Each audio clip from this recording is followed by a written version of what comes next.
দত্তক বা পালক সন্তান নেই না, সন্তান হয় না। অনেকে অনেক সময় সন্তানের অভাব দূর করার জন্য হয়তো বা একটা সন্তান দত্তক নেন অথবা পালিত হিসেবে নেন।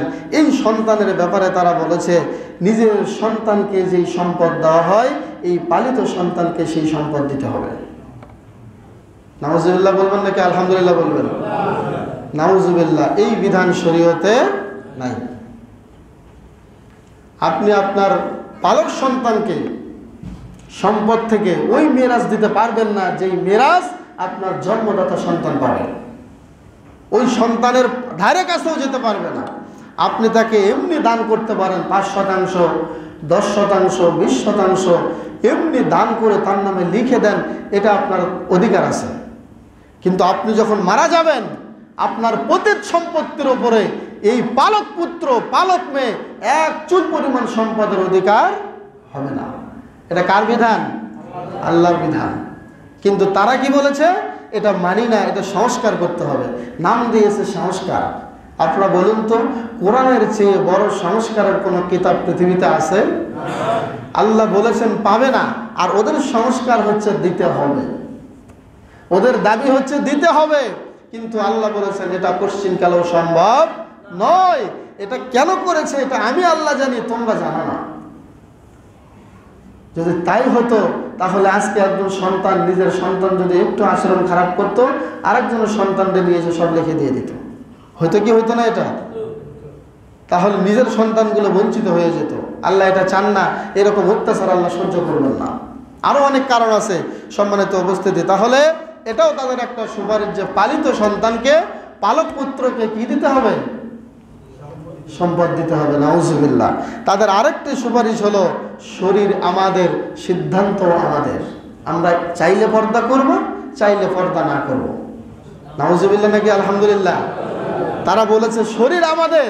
সেদিন একটা মহিলাকে দেখলাম ভার্সিটির সামনে, ঢাকা ইউনিভার্সিটির সামনে, বলতেছে অন্যটা এইদিকে একবার মারতেছে, এইদিকে একবার মারতেছে, মেরে বলতেছে কে আসবে আমার সামনে, আসো, আমার শরীর আমি যেমনি ইচ্ছে আমি বার করবো। কি মহিলা জন্ম নিয়েছে বাংলাদেশে, আস্তাগফিরুল্লাহ। তাদের এটাও তারা দাবি করেছে যে আমাদের নারী যারা আছি আমরা আমাদের শরীর যেমনি ইচ্ছা আমরা প্রকাশ করব, আমাদেরকে কোনো বাধা দেওয়া যাবে না। এই জন্য এই বিষয়গুলো আমাদের সকলের জানা দরকার যে কি সংস্কার করতেছে নারী সংস্কার কমিশন। সম্মানিত উপস্থিতি, অনেকেই বলেছি যে বাংলাদেশ স্বাধীন হয়েছে, শেখ হাসিনার খেদাইয়া আমরা কি করেছি? বাংলাদেশ স্বাধীন। এগুলো স্বাধীনতার ফল, এইগুলো স্বাধীনতার ফল। আরো দেখবেন সামনে বাংলাদেশে ততক্ষণ পর্যন্ত শান্তি আসবে না যতক্ষণ পর্যন্ত প্রত্যেকটা সেক্টরে বিজ্ঞ আলেম ওলামা এবং কোরআনের শাসন চালানোর মতো কোনো ব্যক্তি না আসবে, ততদিন পর্যন্ত এই সমস্ত সংস্কারের কোনো পরিবর্তন হবে না। এক কুকুরে গিয়েছে, আর এক কুকুরকে যদি আমি এখানে বসাই তাহলে কি আপনি এখান থেকে মিষ্টি পাবেন? কুকুরের যে ঘ্রাণ সেটাই পাবেন, এটাই বাস্তব। তো তাই হয়েছে, বরং তো তার চেয়ে ওরা খারাপ হয়েছে যে সমস্ত সংস্কারগুলো আমরা দেখতেছি। সম্মানিত উপস্থিতি, এরপরে তাদের আরেকটি দাবি হলো, সুপারিশ মারা হলো, নারীরাও ওই রকম করতে পারবে, পুরুষরা যেমন সিগারেট খায়, পুরুষরা যেমন মদ খায়, নারীরাও যেন মদ খাইতে পারে, এর বিধান বাস্তবায়ন করতে হবে। একটা একটা করে বললে আপনাদের মাথা ঘুরে যাবে কতগুলো তারা ইসলামের উপরে, প্রত্যেকটা বিধান তারা ইসলামের উপরে আঘাত করেছে। কি বলেন, ঠিক কিনা? এগুলো তো সমাজের, আমাদের মেয়েদের দুর্নাম তো দুর্নাম, পাশাপাশি আমাদের ইসলামটাকে তারা প্রত্যেকটা সুপারিশ মালায় তারা অবজ্ঞা করেছে, ঘায়েল করেছে। প্রত্যেকটা সুপারিশ মালায় তারা ইসলামকে কটাক্ষ করেছে। যেখানে একজন নাস্তিক মহিলা, ওই বেয়াদব মহিলাগুলো কোনোদিন সংস্কারের নামে এই ইসলামকে পশ্চিমকালেও তারা দেখতে চায় না। তারা চায় এটাই যে বাংলাদেশ থেকে 90% মুসলমানের দেশ থেকে ইসলামটা বিতাড়িত হোক। বলেন নাউজুবিল্লাহ। তাহলে এই যে তারা একটা কথা বলল যে আমরাও তো এই দেশে বাস করি, আমরা কি উড়ে আসছি? বলেন তো, আমরা এখানে যারা আসছি আমরা কি সবাই পাকিস্তানি? আমরা কি সবাই ভারতী? আমরা কি আফগানিস্তানি? নাকি আমাদেরও জন্ম বাংলাদেশে? তাহলে আমরা এখানে জন্ম নিয়েছি, আমাদের বাপ দাদা 14 গোষ্ঠী বাংলাদেশে আমাদের জন্ম, এখানে আমাদের জন্ম, আমরা এখানে উড়ে আসি নাই।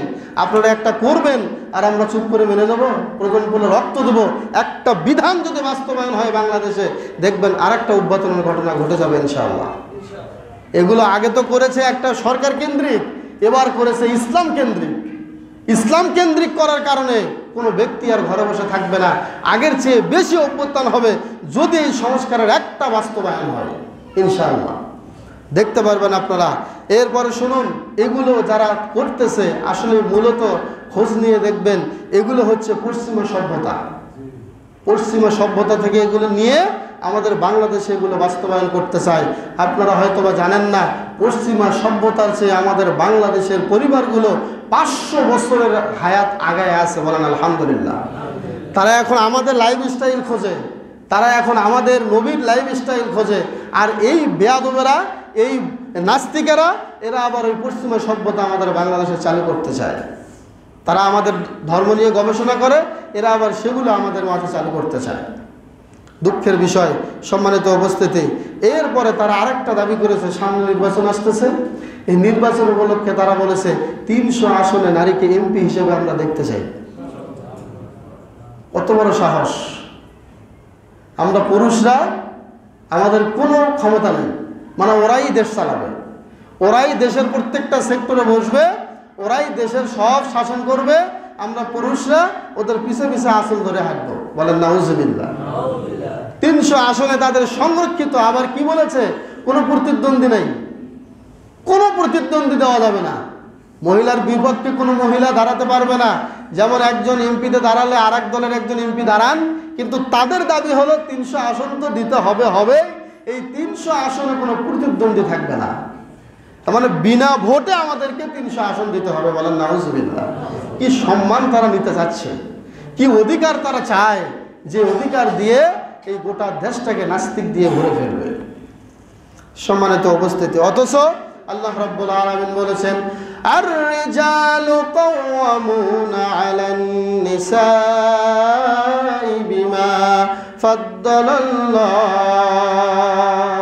আল্লাহ বলেছেন পুরুষেরা নারীদের উপরে কর্তৃত্ব করবে। এটা এই কারণেই আল্লাহ নারীদের উপরে পুরুষের মর্যাদা দিয়েছেন। কোন পুরুষকে, কোন নারী, অর্থাৎ কোন নারী কোন পুরুষকে অনুগত্য অনুসরণ করা ছাড়া একজন পুরুষ কোনোদিন একজন নারীকে অনুসরণ করতে পারে না। আর আল্লাহর নবী হাদিসে বলে গিয়েছেন, ওই গোষ্ঠী, ওই দেশ কখনোই সফলতার মুখ দেখবে না যেই দেশের নেতৃত্ব দেবে একজন মহিলা, যেই দেশকে চালাবে একজন নারী, ওই দেশে পশ্চিমকালেও মঙ্গল আসবে না। এটা কার কথা? আল্লাহর কথা না। কার কথা? বিশ্বনবী মুহাম্মদ রাসূলুল্লাহ সাল্লাল্লাহু আলাইহি ওয়াসাল্লাম। কিন্তু আমরা বাংলাদেশে এটাই দেখে যাচ্ছি। কল্যাণ কেমনে আসবে, কল্যাণ কোথায় যাবে আল্লাহই ভালো জানে। আল্লাহর নবীর কথাই সত্য নাকি আমাদের চেষ্টাই সত্য? কথা বলেন না কেন? আল্লাহর নবীর কথা সত্য নাকি আমাদের এই চেষ্টা সত্য? আল্লাহর নবীর কথাই সত্য। আল্লাহর নবী বলেছেন, কোন দেশ যখন একজন মহিলা চালাবে ওই দেশের কোনোদিন কল্যাণ হবে না। নেন এইবার আপনার মন্ত্রের সাথে, আপনার দলের সাথে, আপনার সংগঠনের সাথে আপনি এটা মিলান, হাদিসটা মিলায়া দেন। আমি কোনো ব্যক্তিকে টার্গেট করে বলতে চাই না, আমি বলতে চাই আল্লাহর নবীর কথা। আল্লাহর নবী এই কথা বলে গিয়েছেন, আমি অনুবাদক মাত্র। আল্লাহর নবীর নামে মামলা করলে আগে তার নামে করে আসেন, এরপরে আমাকে ধরবেন। বিশ্ব নবী বলেছেন এটাই কথা, আর তারা বলতেছে এই কথাই যে 300 আসনে নারীকে দিতে হবে।